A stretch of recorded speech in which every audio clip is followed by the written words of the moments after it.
Hi, I'm Mark Randall. I'm the president and lead technologist of Terminal Reality, and I'm going to show you some of the technology behind the Ghostbusters video game.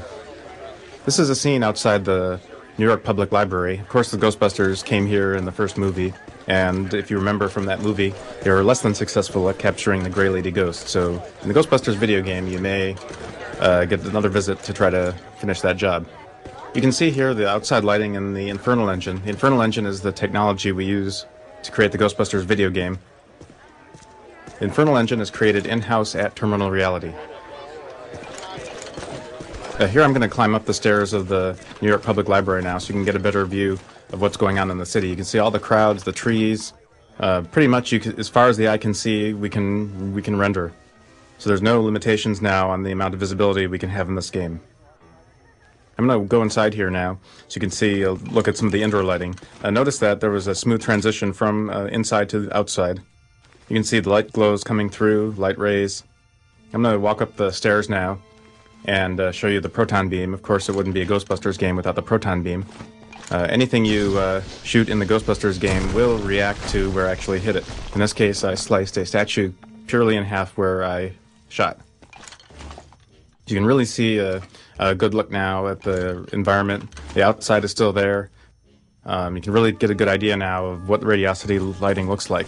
Radiosity lighting, we also have real-time lighting too. Radiosity lighting is when we take lights that are baked into the scene and we ray trace what happens. So lights are bounced from light to surface until we get a really realistic looking picture. So this is the reading room of the New York Public Library. It's filled with about 2,000 physics objects. Now this is not going to be a good demo if I just go around and kind of shoot them. That'd be kind of boring. So I'm going to do a few things to make this a little bit more exciting. So I'm going to walk over here and put on a few triggers. And this is going to drop 30 and now another 20 ragdolls into the environment. So we have 50 ragdolls in the environment. Now it'll be a little bit more fun to blow this stuff up. What this is showing off is it's showing off the real delicate interactions between ragdolls and surfaces in the Infernal Engine. The physics are really stable, as you can see. You have really delicate interactions. I can blow something up and things go flying realistically. Of course, Ghostbusters is a family game. It's going to be teen rated, and there aren't going to be dead bodies in the game, but you can get a good idea of what the physics engine is capable of. So let me drop a car into the environment now and demonstrate one of the new pieces of equipment you'll have in the Ghostbusters video game. This is called the slime tether.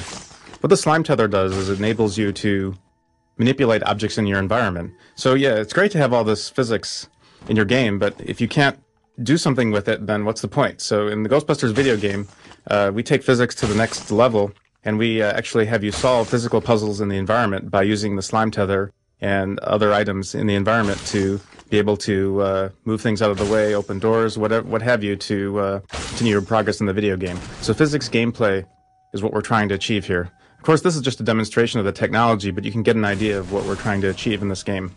So let me drop a few more items in here. Let me drop a couple more cars. Let me drop a couple more cars, and let me drop some people on top of them. So what this is demonstrating is the physics technology of Ghostbusters, and pretty much why the decision was made to develop our own physics technology rather than use a licensed solution. We're able to have interactions of heavy objects on top of light objects on top of heavy objects, and this is something that other physics engines weren't capable of at the time we started to do this video game, so that's one of the major reasons why we decided to write our own physics technology. So I've tethered some cars together and blow everything up. So when we started this, we had 2,000 objects in the environment. Now we have 4,000 objects, so you can see everything's still here, nothing's disappeared. Everything's destructible. I'm going to take out the Meson Collider. It's one of the most powerful pieces of equipment you'll use in the Ghostbusters video game. Now just go to town on some of these objects.